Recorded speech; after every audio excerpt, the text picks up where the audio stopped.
सहयोगी बाबा पलटू राम कहते हैं सबसे बड़का झूठा पार्टी बीजेपी।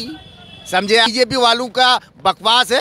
बीजेपी का मतलब है धोखाबाज है, बीजेपी का मतलब है फरेबकार है, बीजेपी का मतलब है मक्कार है, बीजेपी का मतलब है कि झूठा है। ये विधानसभा चुनाव हम लोग मजबूती से लड़ रहे हैं और हम लोग का जमीनी स्तर से काफ़ी मजबूती है और संभवतः हम लोग इस बार इंडिया अलायंस सरकार बनाएंगे। ठीक है, ये बात है कि सीट कोई मसला नहीं है, हमारा आपस में तालमेल बहुत मजबूत है, अच्छा है। इस हमारे तालमेल से बीजेपी के कुंभे में कोहराम और भूकंप आया हुआ है, एक जलजला और इतिहास और कपकपी तारी है।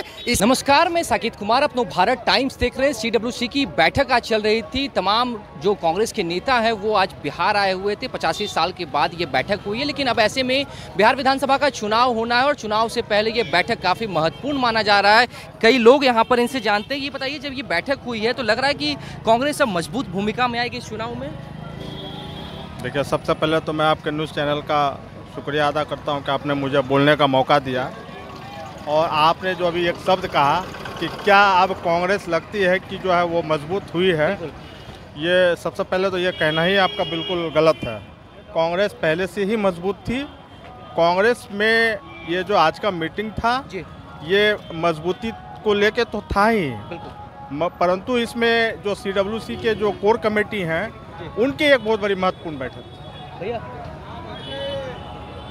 जी। लेकिन अब महागठबंधन में जिस तरीके से सीट शेयरिंग को लेकर चर्चा चल रही है, ऐसे में पिछली बार जितनी सीटें मिली, क्या लग रहा है कि इस बार जब लगातार राहुल गांधी बिहार आ रहे हैं, तमाम नेता बिहार आ रहे हैं, तो अब तेजस्वी यादव के साथ तमाम जो गठबंधन में जो दल हैं उनके साथ ये बैठेगा कि अच्छा एक सीट मिल सके? देखिए, पिछले बार 2020 के चुनाव में जो है हमारे दो अलायंस पार्टनर हमारे साथ नहीं थे जी।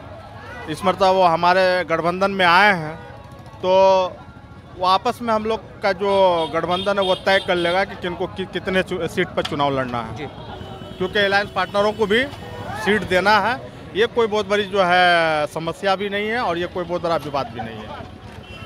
अभी एनडीए की तरफ से लगातार ये कहा जा रहा है कि अब कांग्रेस जिस गाड़ी पर सवार हुई है उसके जो ड्राइवर यानी कि तेजस्वी यादव पर निशाना के जो युवराज हैं उनका जो ताल्लुक है वो जंगल राज से है। तो ऐसे में बिहार की जनता, बिहार के युवा कैसे भरोसा करेंगे?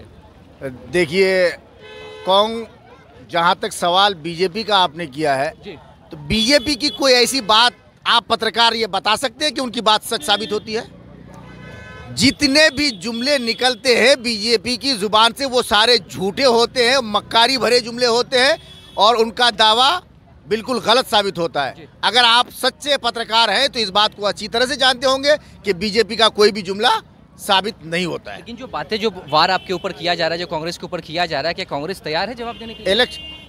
कांग्रेस जवाब देने के लिए तैयार है? मतलब हमारे ऊपर बीजेपी की तरफ से वार है ना जी, कि हम उसके गाड़ी पे सवार हैं कि हमारे गाड़ी का ड्राइवर अच्छा नहीं है, तो मेरी गाड़ी के ड्राइवर का उसको कैसे पता चल गया भाई? इसका मतलब वो मक्कारी कर रहा है, बिना देखे भी किसी लड़की की शादी करा रहा है। वो गजब की बात है यार। बीजेपी वालों की भी कहानी अजीब गजीब है। मतलब लड़की देखी नहीं है, शादी हो रही है, किसी ने कह दिया कौवे ने तुम्हारा कान ले गया, अब तुम अपने कौवे की तरफ भागे पड़े हो। ये बीजेपी वालों का बकवास है। बीजेपी का मतलब है धोखाबाज है, बीजेपी का मतलब है फरेबकार है, बीजेपी का मतलब है मक्कार है, बीजेपी का मतलब है कि झूठा है। ये मैं नहीं कहता हूँ, उन्हीं का सहयोगी बाबा पलटू राम कहते हैं सबसे बड़का झूठा पार्टी बीजेपी। समझे आप? या आप भी कोई जवाब बाकी रह गया जनाब? नहीं, ये बताइए कि अब सीट शेयरिंग को लेकर जो मसला लगातार अब फंसता हुआ नजर आ रहा है, मुख्यमंत्री के चेहरे को लेकर बात जो चल रही है, कौन होगा? किसका मसला फंस रहा है? ये कहाँ से आप लोग खबर उठा के लाते हैं? ये बीजेपी वाला जुमला कहाँ से लाते हैं भाई? आप लोग पत्रकार हैं, आप लोगों को बीचोली वाली सवाल पूछा जा रहा है। सवाल कैसे हो रहा है? अभी हम सीट शेयरिंग किए नहीं है, फंस कैसे गया? अभी हम पाँव नदी में रखे नहीं है, हम डूब कैसे गए? अभी हम पेड़ पे चढ़े नहीं है, गिर कैसे गए? अभी हम नहाने गए नहीं है, कपड़ा कैसे उतार दे? ये तो फालतू वाली बात है कि सीट कोई मसला नहीं है, हमारा आपस में तालमेल बहुत मजबूत है, अच्छा है। इस हमारे तालमेल से बीजेपी के कुंभे में कोहराम और भूकंप आया हुआ है, एक जलजला और इतिहास और कपकपी तारी है। इसीलिए बीजेपी के प्रवक्ताओं ने ऑलफोल बकना और अलूल जलूल बातें करना शुरू कर दिया है। एनडीए जो 225 सीटों का लक्ष्य रख रही है, क्या होगा उसके इस लक्ष्य का? अभी 2024 गया है, कितने का लक्ष्य था? बोलिए ना भाई, आप पत्रकार हैं, कितने का लक्ष्य था? 400 पार। क्या हो गया? हो गया 400 पार? हुआ या नहीं? बोलिए ना भाई, हुआ? बीजेपी ने 24 में 2000 कितने का रखा था? 2024 में 400 पार हो गया, 400 पार। तो फिर वो बात है काहे को लोग कर रहे हैं जो इसमें कोई मफहूम नहीं, किसी का कोई मतलब नहीं। हाँ, अपना अपना बोलने का हक है, कोई बोल रहा है, उसके पास झूठ बोलने का आधार है, वो झूठ बोल रहा है। हम लोग सच्चाई के आधार पे बात करते हैं, हम लोग पब्लिक के पास चलते हैं, हम लोग पब्लिक डीलिंग करते हैं, लोगों के दुख मुसीबत परेशानी में हम लोग चलते हैं, इसलिए हम लोग पब्लिक से जुड़ के काम करते हैं। जो भी काम करते हैं हम लोग पब्लिकली काम करते हैं। ठीक है, ये बताइए कि राहुल गांधी जिस तरीके से लगातार युवाओं की बात उठा रहे हैं, पलायन की बात को उठा रहे हैं, लगता है कि ये मुद्दा बनेगा बिहार में? जी बिल्कुल बनेगा। वो पलायन के बारे में बोल रहे हैं, रोजगार के बारे में बोल रहे हैं, शिक्षा के बारे में बोल रहे हैं, स्वास्थ्य के बारे में बोल रहे हैं। पूरा हिंदुस्तान में तो एक ही नेता है जो मजबूती से देश का मतलब मुद्दा को उठा रहे हैं। जी, जैसे फिलहाल वोट चोर हो रही थी, जिसमें माननीय विपक्ष नेता श्री राहुल गांधी जी ने मतलब वोटर अधिकार यात्रा निकाले। उसके बाद कुछ ही दिन बाद ज़मीन चोरी हो रही है। ज़मीन के मुद्दे पर कल IYC यानी इंडियन यूथ जो है वो सब रैली निकाले थे, विरोध प्रदर्शन किए थे। हाँ, जब से 1 रुपया की ज़मीन में 1050 एकड़ ज़मीन अडानी जी को मुफ्त में दे रहे हैं।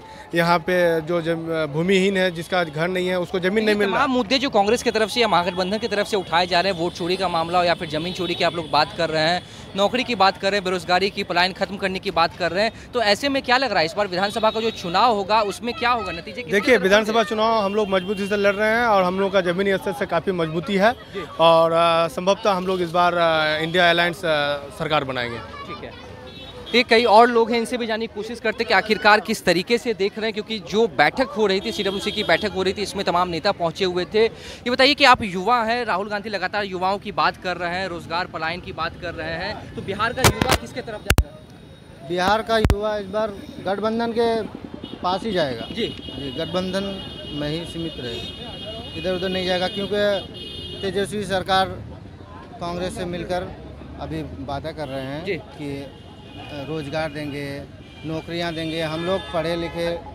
अभी डिग्री लेकर के घूम रहे हैं, हम लोग के पास कोई भी नौकरी नहीं है, कोई ये नहीं है। तेजस्वी यादव भी लगातार उन 17 महीनों की बात करते हैं जब वो सरकार में शामिल थे। क्या बिहार के युवा उनकी बातों को मानेंगे? जो वादे कर रहे हैं, बिहार का युवा उस वर्ग में जो है वो उनके विश्वास करेगा इस बार? जरूर करेगा, करना ही है, क्योंकि वो दे रहा है भाई। और जहाँ जहाँ उसका सरकार बना है, जो जो वादा किया है, कांग्रेस का सरकार बना है, उस वादे पे वो खरा उतर रहा है भाई, तो क्यों नहीं देगा? राहुल गांधी का लगातार जो बिहार दौरा हो रहा है, ये कितना सफल रहेगा? बहुत ज़्यादा बढ़ते जा रहा है भाई, फैन फॉलोइंग उसका इतना बढ़ते जा रहा है कि पूछिए मत। पलायन रोको यात्रा उन्होंने किया, वोट चोरी को लेकर उन्होंने आवाज़ उठाई, जमीन चोरी को लेकर वो बात कर रहे हैं। हाँ, हर एक मुद्दा उसका एकदम ऊपर भाग रहा है। जी, ठीक है। देखिए, CWC की बैठक चल रही थी, अब ऐसे में राहुल गांधी बिहार पहुंचे हुए थे, सदाकत आश्रम में ये बैठक चल रही थी। तमाम कांग्रेस के दिग्गज नेता जो हैं वो इस बैठक में शामिल हुए थे और अब जिस तरीके से बिहार विधानसभा चुनाव में महज कुछ दिन बाकी हैं, ऐसे दिखने वाली बात है कि जो लगातार राहुल गांधी जो मुद्दे उठा रहे हैं, जो बातें कर रहे हैं, वो NDA के ऊपर कितना भारी पड़ने वाला है, क्योंकि बेरोजगारी पलायन का जो मुद्दा उठा रहे हैं वो अब युवा इसको लेकर क्या सोचते हैं। फिलहाल इस खबर में इतना ही। नवभारत टाइम्स के साथ बने रहे पटना से साकिब कुमार।